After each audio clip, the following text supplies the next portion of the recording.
नवरात्रन के महीना बे भैया गाँवे गाई माई के आगमन भइल बा। एगो भक्त कहता रहे कि माई के आगमन भइल बा, हमनियों के कुछ माई खातिर तैयारी कईल जरूरी बावे। भक्त का कहता रहे हो,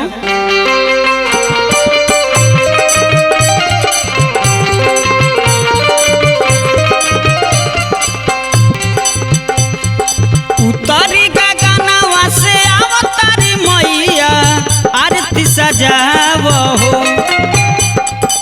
उतारी गगनवा से अवतारी मैया आरती सजावो हो।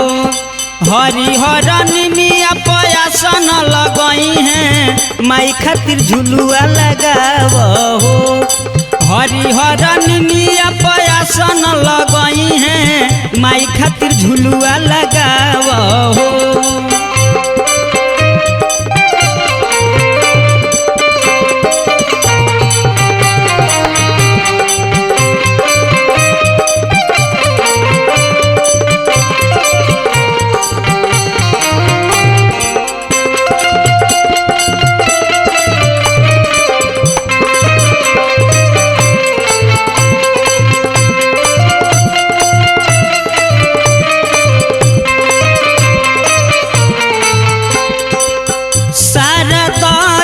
बारह सजल बाटे चरण में शीशा झुकल बाटे।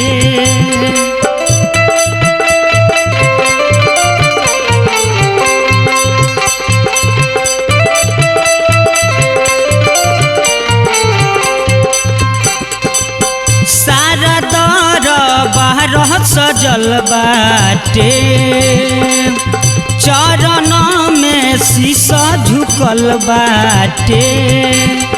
भूखल पियासल माई आई हैं भक्त लोग के भगिया जगई हैं।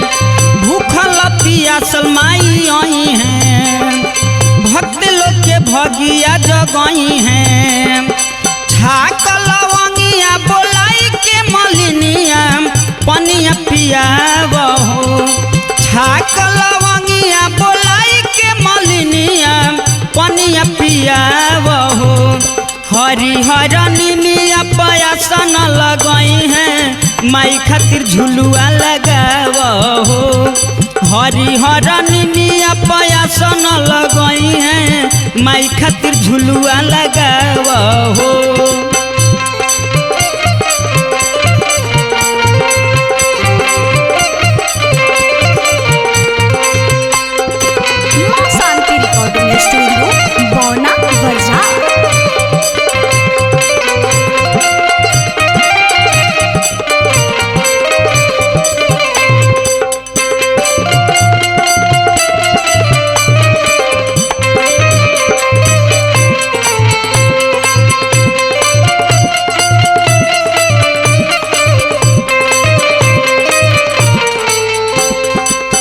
मस्ती में जग सारा झूमत बाटे माई के जयकारा गुजत बाटे।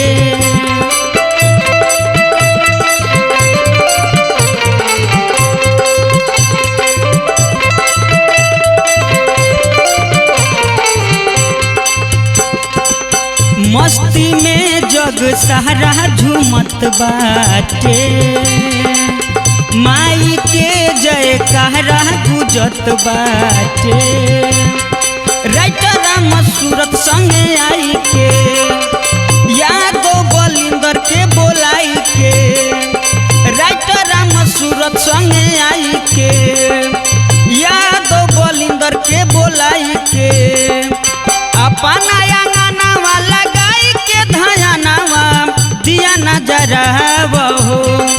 अपना अंगनावा लगाई के धयानावा दिया नजरावो हो। हरि हरनी मिया पयासन लगई हैं माई खातिर झुलुआ लगावो हो। हरि हरनी मिया पयासन लगई हैं माई खातिर झुलुआ लगावो हो। उतरी गगनवा से अवतारी मैया आरती सजावो हो। उतरी